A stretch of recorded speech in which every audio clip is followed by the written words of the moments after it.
here are 10 things that I did to manifest my dream home.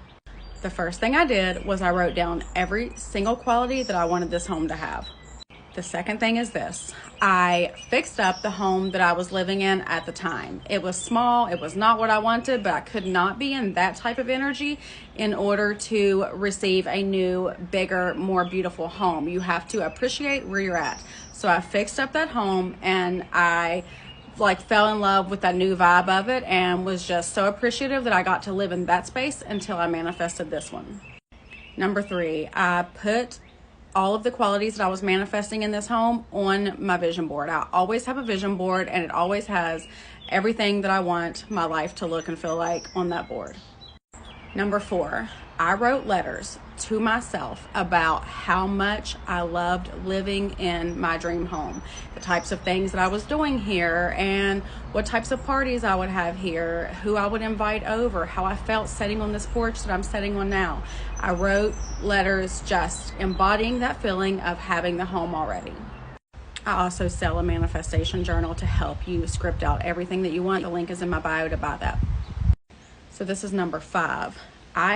At this point, I had found the home. That was everything on my vision board. I knew it was my home before I even walked inside. I just seen this porch.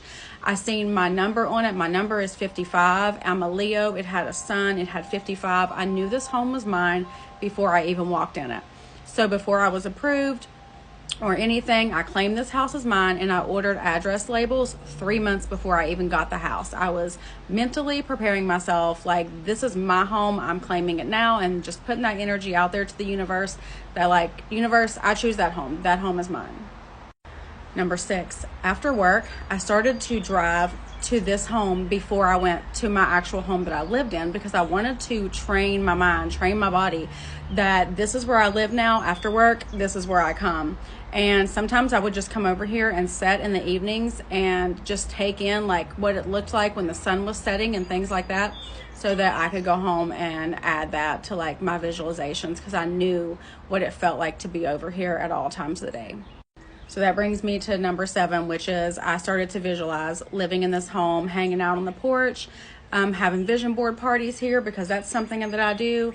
I started to visualize my family coming over here and me having space for everybody. I just would spend several minutes, usually at night before bed, just visualizing me living in this house so that I could feel what it felt like.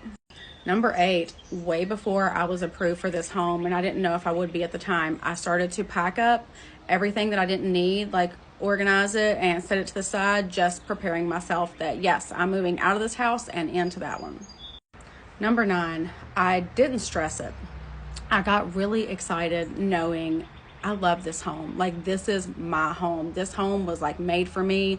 The universe has brought me to the street that I've never even been on to show me like, here's the house that you've been manifesting. I just got so excited and in this energy of like, that home is mine. And the bank was not telling me that. Like, I didn't have any for sure sign that it was mine, but I knew it was. So I got very excited and held on to that energy.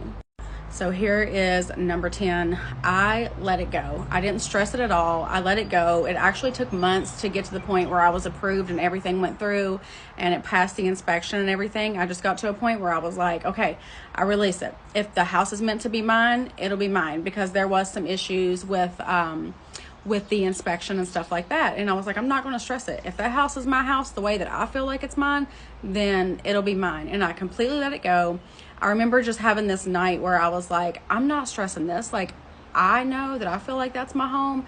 There's nothing to stress. I'm completely trusting the universe. And the next morning is when I got the call from the bank saying, you're approved. And anyway, that's all 10 steps. And there is no way that you're not going to get your dream home if you do all of those things. You just embody that feeling and you get excited and you let it go.